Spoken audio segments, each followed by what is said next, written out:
खुराक भी मेरी थोड़ी सी थी, न्यूट्रॉन में एक रोटी खाता था मोस्टली, बल्कि एक दफ़ा तो ऐसी कैफियत कितने अर्सा कई महीने रही कि बस जान बचाने के लिए कितनी खानी है, बस वो ऐसे हाथ में पकड़ लेता था आधी रोटी, बस वही खाता था। बाद में एक रोटी, तो वहाँ गया तो मेरी बिल्कुल खुराक ही नहीं थी। हाँ जी, थोड़ी सी खानी, पेट भर जाना।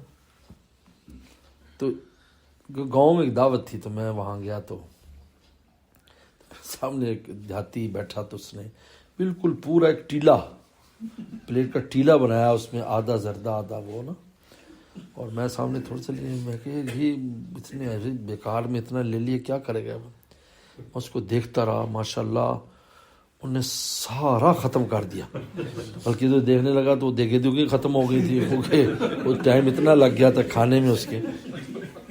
अच्छा, मैंने कहा यार, तो मोटरसाइकिल पर गए थे हम गांव में तालिब इल्म के साथ, तो अब हमने जब वापसी की तो मैंने कहा यार वो उसको मुझे वो जाए ना जहन से, तो मैंने देखा कि वो जा रहा है, उसको हम कहते हैं पंजाबी ज़बान में खुरी चक, यानी खुरी चक्की जाता है। खुरी चक्की उसने एक जुत्ती पाँव में, एक जुत्ती हाथ में उसके, और वो फिर जनाब आगे जा रहा है खेत के अंदर ऐसे जनाब।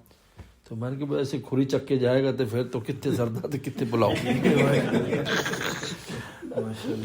मुझे आज तो वो मंजर उसका बिल्कुल याद है, ऐसे पगडंडी के ऊपर वो जा रहा है, एक हाथ में से जुत्ती ली और एक पाँव में पहनी, जो चुभती होगी पाँव में हाथ में ले ली, और जनाब वो उसको कहते खुरी चक, किसी देर खुरी चक्की जाए, यानी खुर कहते हैं इसे पाँव उसको है कि उसको, यानी भाग के जाओ।